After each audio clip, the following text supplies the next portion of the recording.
I'm sorry to be an interlude before the real entertainment starts with the music.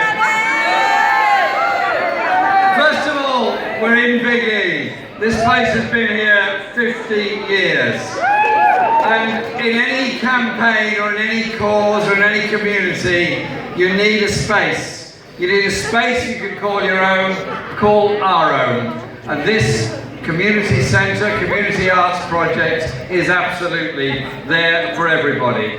But it's got problems. It's got problems basically because we've got a Tory government. Therefore, it has problems over funding and needs our support. They're launching a crowdfunding project to fund the keeping of this centre and keeping it going. So can I ask you all, sometime tonight, tomorrow, whatever, join in, and if you can give it any support, please do so. We need Big E, we need community centres like Blackheath. Sorry, I can't read what, there's no water queue, I have my hospital to speak.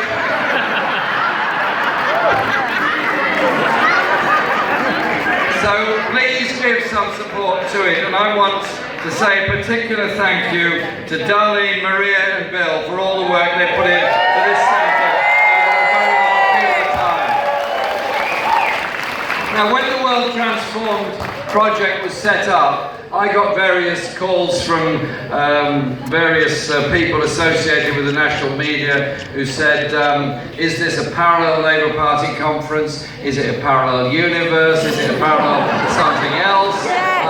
Is it all full of extremist, far-left, intolerant interests? Who's going to be there? And are you running it? And are you controlling who's coming? I said, absolutely not controlling any of it. And it is not my way to try and control the way people do things. I want people to come together with ideas and come together in enthusiasm. And I think, in a strange kind of way, in a digital age, the World Transformed is a wonderful combination of what Labour Party conferences were once like, when there wasn't security walls and so on, and there was this massive outpouring of ideas, inspirations, working parties, seminars and debates about often very, very difficult subjects. And I think this is actually in the great traditions of the left in this country, the great traditions of the socialist movement of this country. But of course, in a digital age, things are done rather differently in the way in which people are mobilised and people come together. And so I think what's happening here these few days is fantastic. And I'm delighted to be at the closing party, Come Together. Thank you very much. It was, of course, that fantastic Beatles song. And the programme for this event is really a wonderful demonstration of all the vibrancy, the ideas that are unleashed when we come together to share our ideas on politics, on art, on sport, on culture, and all those things. And the reason I'm so pleased it's here, because of the history of this centre as a cultural centre, is that I want us not just to be a Labour Party, a political movement that wants economic change, that wants social change, that wants housing, that wants railways, that wants all those things. It's also about the cultural imagination of people and unleashing that imagination and giving them the space for it. And so it's how our children learn music, it's how we learn to appreciate and engage in art, culture, theatre, and all those imaginative things that lead people on to do fantastic things in the future. We had last year a turning point in British politics. We lost the general election. I was very, very sad about that because I could feel what was coming. I'm sure everybody else could feel what was coming. But we also thought there was a problem. The problem was that we were not offering a proper alternative to what the Tories were doing. Yes, we had a manifesto with many good things in it that I absolutely endorse and agree with, but we were still offering to make cuts, we were still offering to accept the idea of austerity, freezing wages, which has resulted in a lessening of living standards, a lowering of living standards, and greater inequality in society. So, the election for leader came around. Eventually I was nominated with nearly 2 minutes to spare, which was an interesting experience. I had nothing to do for 1 minute 50 seconds. I'm still reflecting on the last break I had in my life. And we contested the leadership, and it was an amazing experience because to begin with it was the hustings organised by the party, which were important and very well attended, but there was nothing beyond that.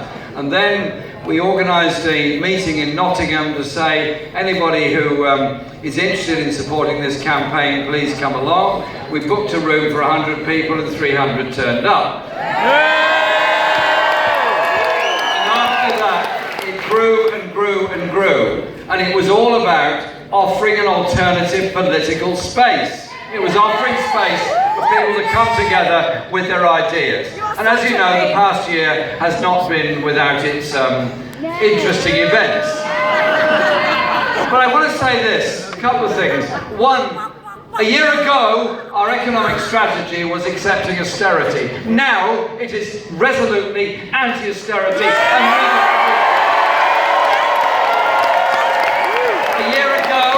we abstained on the welfare reform bill that was taking 12 billion out. We are now opposing them on welfare reform. And only a few months later, we managed to defeat them on the working tax credits, and as a result, 3 million families are £1,000 better off this year than they would otherwise have been. And that didn't happen by accident. No. It happened because of campaigning everywhere, such as because of your movement, Jeremy. Well, it's all of us. It's not me. It's all of us. Okay. Then I'll just give you a couple of other examples because I know you want the music afterwards. A couple of other examples. When they came and said, for goodness knows what reasons, they wanted every school in the whole country to become an academy, we opposed them.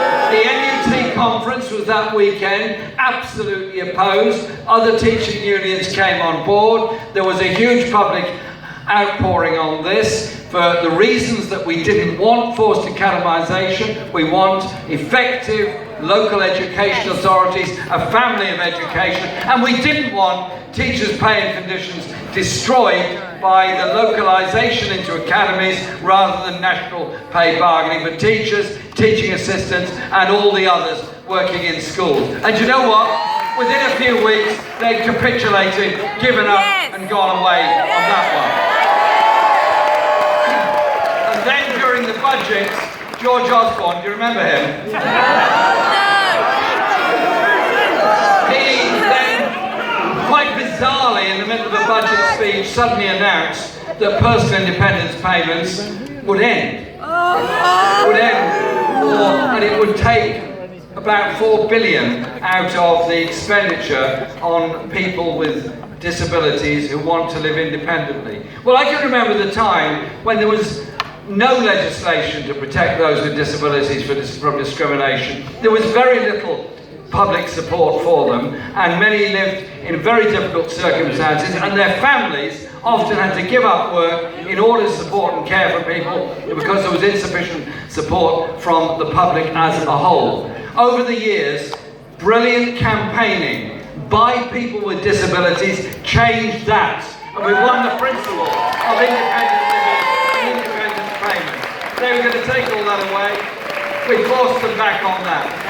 So we're not out of the woods yet, because the cuts are still taking place in some respect, because there are still attacks on people with disabilities. And so we've got to work with DPAC, Disabled People Against the Cuts, with the work that they've done. And I really praise the way they've done their campaigning and the message they've got across. So we achieve things when we do things together. So what goes on next? Well, Yes, today in conference, I put forward an NEC statement of the 10 points on which we contested the leadership election. Those 10 points are about equality, are about economy, are about justice, are about human rights, are about a human rights strategy internationally, which is designed to support peace and democracy rather than wars and invasion. And as you know, during the year, I pledged we would do it, and we did it. It was to give an apology over Iraq on the day that Jill got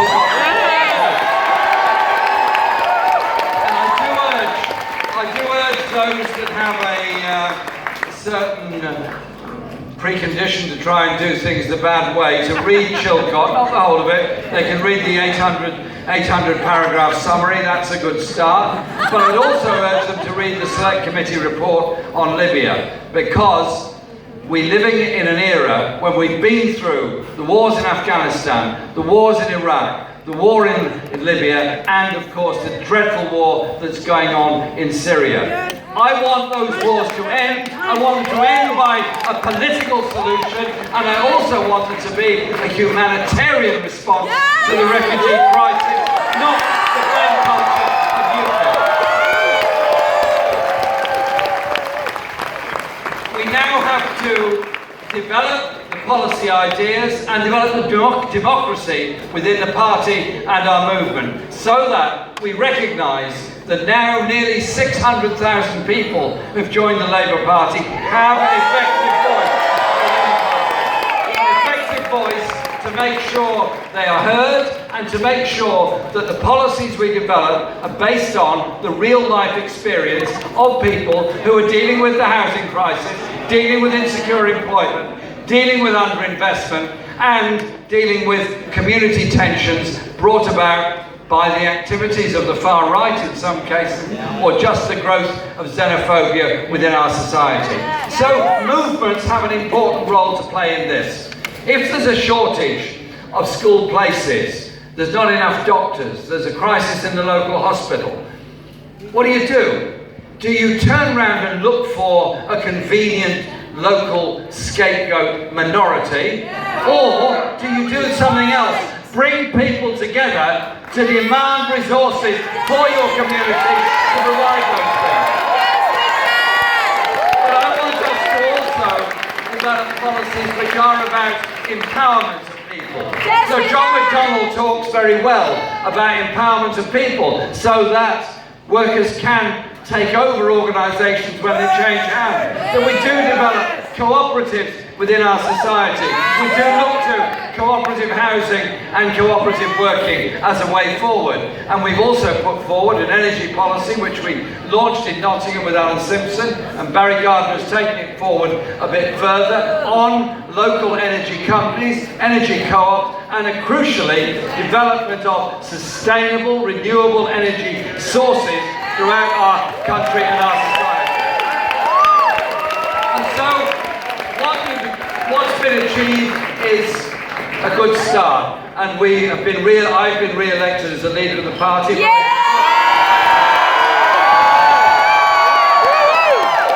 I want to say two things about that.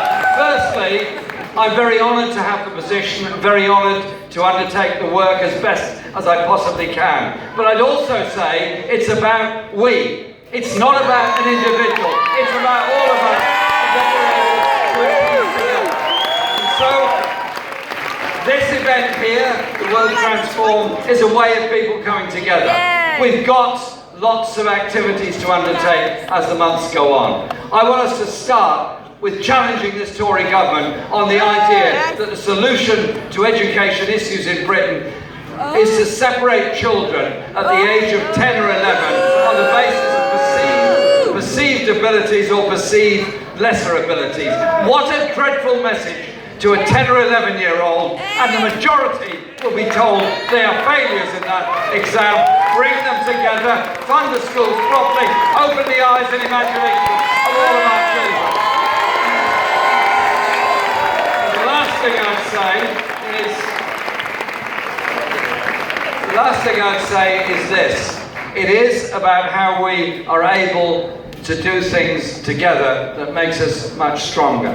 So, as we campaign together, let's reach out to every one of us. Yeah. When somebody is suffering, going through a mental health crisis, don't make jokes about it, don't discriminate about it, treat them with the esteem they deserve. When there is growth of hatred and hate crime, challenge it.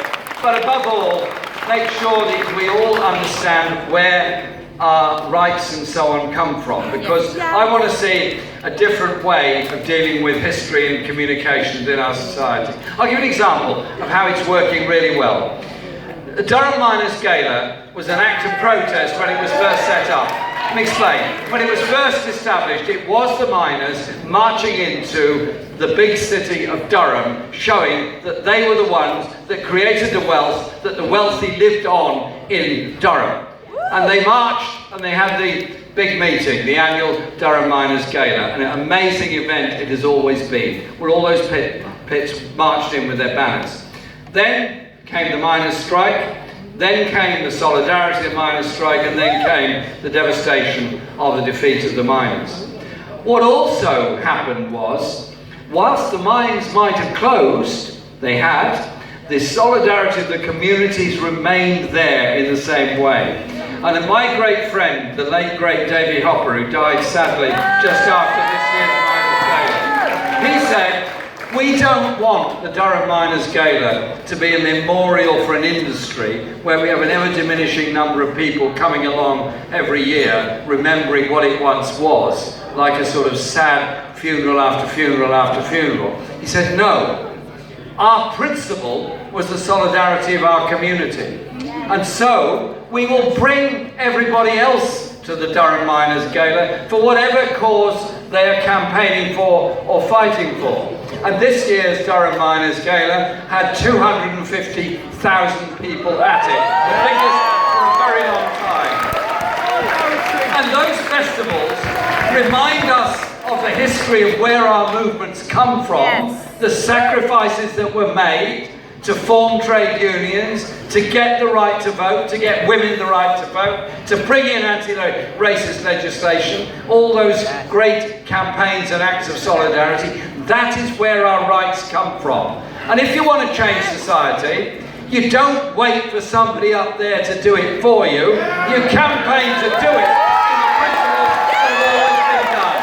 And so, this Come Together tonight is coming together to celebrate what we have achieved together, celebrate what we're determined to achieve in the future. And I want to finish by saying an enormous thank you to these events don't happen by accident. No. To those in the Momentum office in London, to those in the Momentum local groups, to those who have the vision and ambition to promote the world transformed, for making sure it all happened. And it's happened, people have come together, they're leaving here inspired, enthused, informed, determined that we're going to deal with inequality, deal with injustice, deal with homelessness, deal with the problems that so many face, that they cannot get the homes they need, cannot get the jobs they absolutely need, and we all need them to get. When we're together, we're very, very strong. When we blame each other, we're very, very weak. Stay united, stay together, stay determined. Thank you very, very much.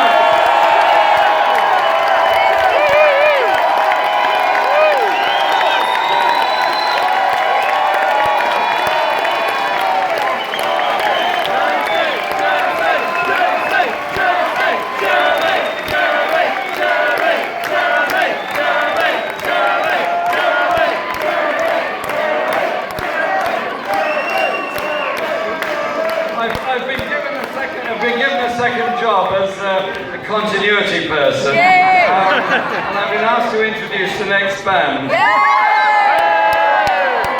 They're called Stealing Sheep.